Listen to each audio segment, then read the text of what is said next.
Style और भारी भरकम सैलरी, अगर ये सब आपको अट्रैक्ट करता है तो मर्चेंट नेवी के जॉब आपके लिए परफेक्ट कैरियर है।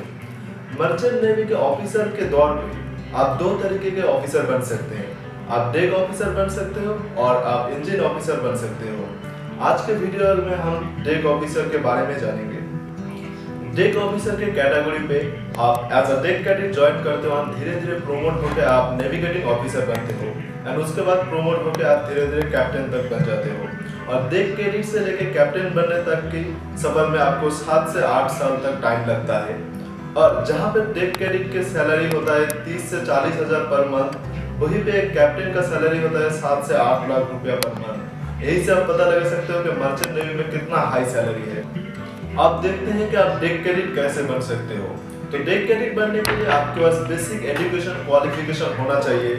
आपका 10+2 में more than 60% with PCM and 50% in English होना चाहिए और BSc with 55% in physics, chemistry, math और इलेक्ट्रॉनिक्स। आप किसी भी सब्जेक्ट से करके रखे हो, लेकिन अगर आप इलेक्ट्रॉनिक्स से करके रखे हो तो कम से कम किसी भी एक ईयर में आपका फिजिक्स होना चाहिए, या फिर किसी भी इंजीनियरिंग कॉलेज से BE या फिर BTech कोर्स करके रखे हो विद 55% पासिंग मार्क।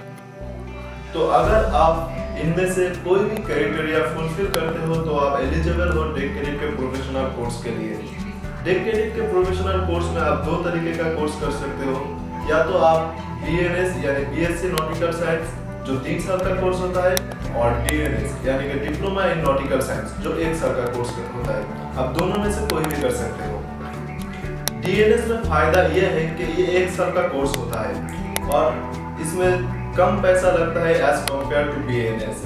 और आप अगर DNS करते हो तो आपको शिप में चढ़ने का चांसेस भी बहुत जल्दी होता है, और आगे जाकर एक एग्जाम देने के बाद आपका जो DNS का डिग्री है वो BNS के डिग्री में चेंज हो जाएगा।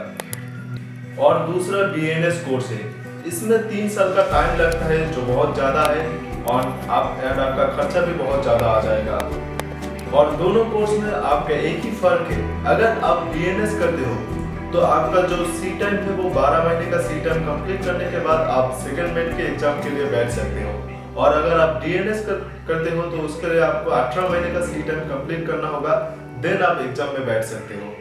तो अभी आप ये सब कोर्स करने के लिए कॉलेजेस में कैसे एडमिशन लगे, ये जानने के लिए आपको हमारा पहला वीडियो देखना होगा, जो हम नीचे डिस्क्रिप्शन बॉक्स में दे देंगे, आप वहां से चेक कर सकते हो। और लास्ट में आपको मैं कुछ टिप्स देना चाहता हूँ। अगर आप ये सब कोर्स करना चाहते हो तो किसी भी कॉलेज में एडमिशन लेने से पहले आप किसी अच्छे कंपनी से स्पॉन्सरशिप ले लीजिए।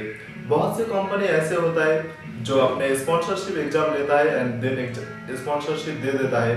तो इसमें क्या होगा कि आप कोर्स करेंगे, कोर्स के लिए आपको फीस भी देना होगा, लेकिन आपका जो जॉब रहेगा वो कंफर्म रहेगा।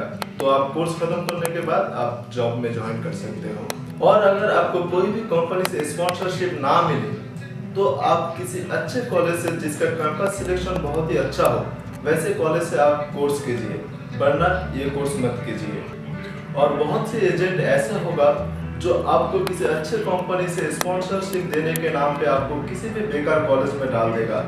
तो इस चीज़ से आप बच के रहें। अगर आप मर्चेंट नेवी में सच में ज्वाइन करने के लिए इंटरेस्टेड हो तो आपको एक चीज़ जानना बहुत ही जरूरी है कि इस फील्ड में बहुत से एजेंट हैं, तो इस बारे में आपको सावधान रहना चाहिए एंड खुश रहे, सावधान रहे और सतर्क रहे।